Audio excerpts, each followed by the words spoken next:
رمضان رمضان رمضان فرصة عمر.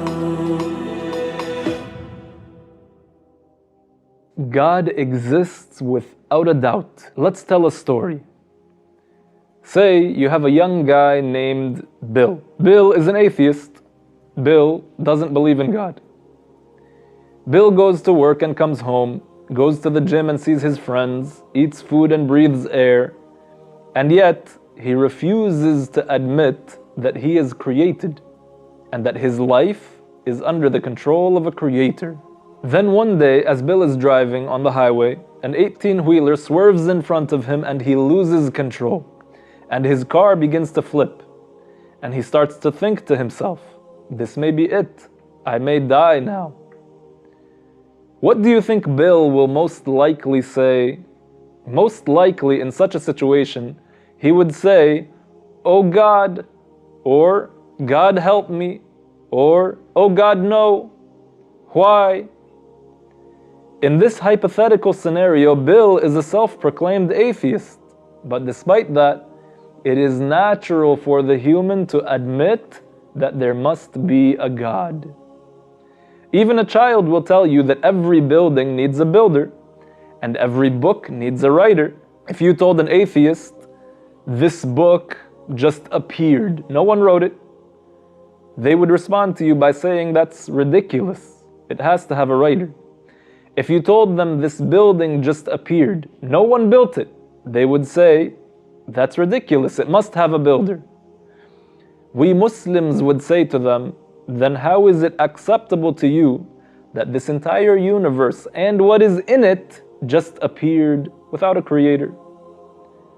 The sound rational mind dictates that there must be a creator, because everything that has a beginning must be created.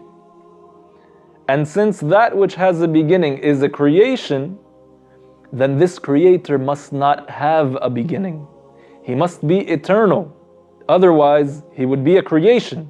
If you ponder about the creations around you and their wondrous nature, the leaves on the trees which bud and grow, then change to beautiful colors and fall, the ocean with its vast expanse and depth, all of which is divisible into small drops of water, uncountable by the human, the sun and the moon which rise and set every day, the same way, year in and year out, the clouds that form in the sky and then disappear, the fetus that forms in the womb from a drop of fluid, which then grows into a human who walks and talks and eats and breathes and builds and destroys and forms bonds and fights and conquers, only to be conquered eventually by death, from which he has no escape, regardless of status or wealth or piety. If you ponder about all of these things and more, you realize the great power of the one who controls it all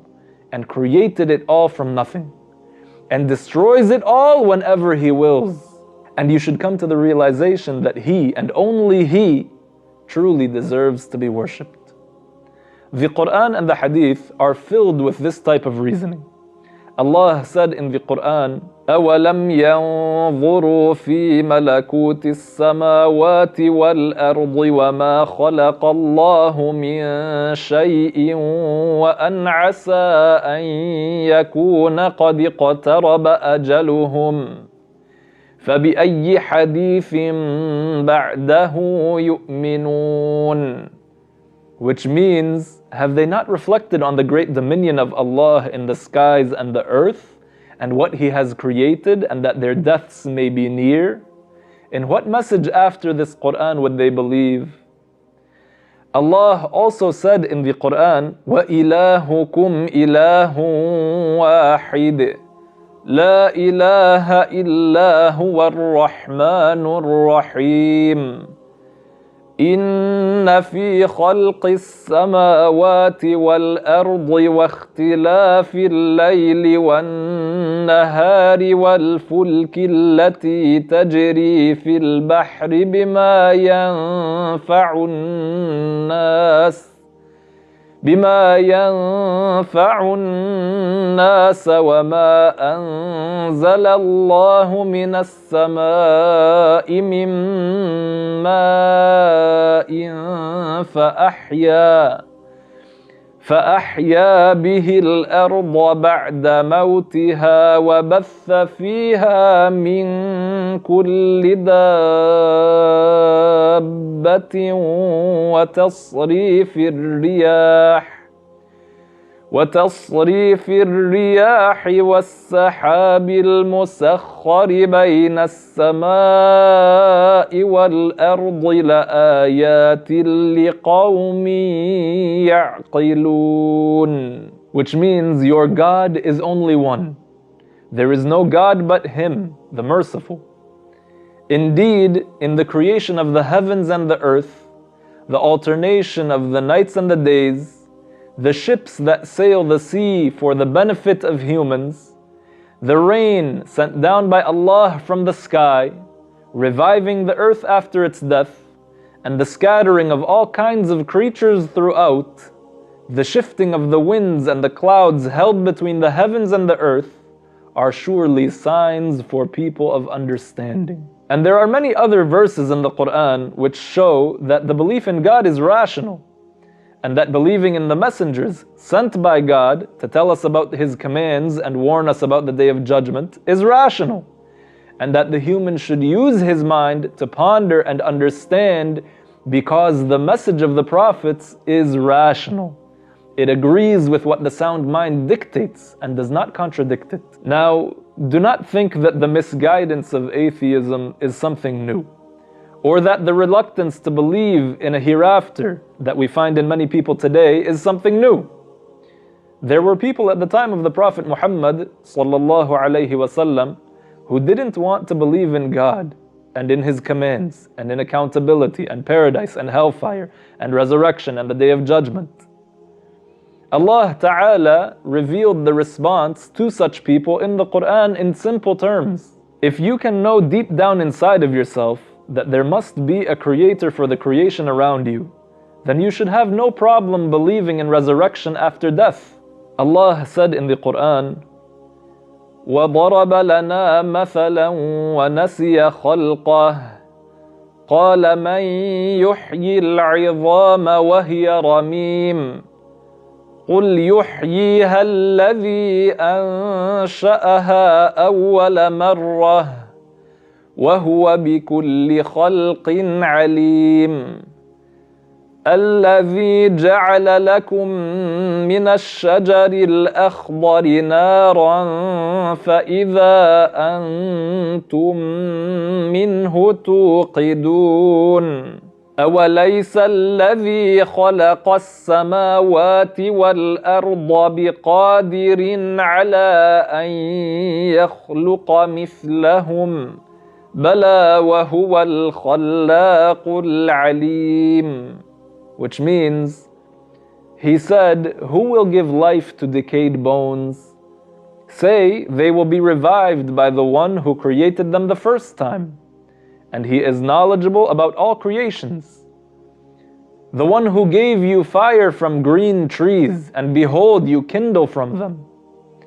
Can the one who created the heavens and the earth not resurrect them? Yes, He can, for He is the Master Creator, all-knowing. Allah also said in the Quran, وَهُوَ الَّذِي يَبْدَأُ الْخَلْقَ ثُمَّ يُعِيدُهُ وَهُوَ أَهْوَنُ عَلَيْهِ. Which means, He is the one who originates the creations, then will resurrect them, and that is easier. Meaning, by our measurement, resurrecting something and recreating something that was already once in existence is easier than creating it from nothing. Although to Allah, all creating is easy. Nothing is hard for Him, the All-Powerful. And Allah also said, أَفَعَيِّنَا بِالْخَلْقِ الْأَوَّلِ بَلْ هُمْ فِي لَبْسٍ مِّنْ خَلْقٍ جَدِيدٍ. Were we incapable of creating them the first time? And they doubt about creating anew. If you are faced with questions about creation and God, posed by atheists or others, Do not get nervous. Do not doubt. The answers are in the religion of Islam, in the Quran, in the Hadith, in the books of the scholars. Don't think that the Muslims who came before us were not posed with the same questions, or that they knew nothing of people with other beliefs. They did know of these things, and they were asked. And among them, from the time of the Salaf, the early generations, to the Khalaf, the later generations, were those who knew the answers and how to deal with such things. This is not something new. I'll finish by telling you another story, one that actually happened. It is said that Abu Hanifa, the great Imam, was once challenged by an atheist to a debate. So he told the atheist to meet him on the banks of the Tigris River. People gathered to watch. Even the caliph of the time, the Khalifa, was there. And the atheist showed up at the appointed time, and they began to wait. Time passed, and Abu Hanifa did not arrive, and people began to get restless. And eventually, so much time passed that the atheist began boasting, saying, "Look, your scholar has run away and has not shown up to debate me." But at last, Abu Hanifa finally arrived. He told the atheist, "My house is on the other side of the river, and I could not find any boat to carry me across." Then, as I was waiting, wood appeared in front of me and began to gather by itself. Then a hammer and nails appeared and began pounding themselves by themselves until finally a boat was formed right in front of me with no builder. So I rowed it across the river and arrived here. The atheist then laughed at him and said to the crowd, "It seems that your scholar has gone mad." Abu Hanifa replied to him by saying, "If you cannot accept that a boat was built with no builder, then why is it that you accept that this universe and everything in it appeared without a creator?" And with that, the debate was over. Abu Hanifa won. Islam makes sense. Islam holds the truth. So, accept the truth. Remain steadfast and do not stray. Rely on Allah, and Allah Ta'ala knows best.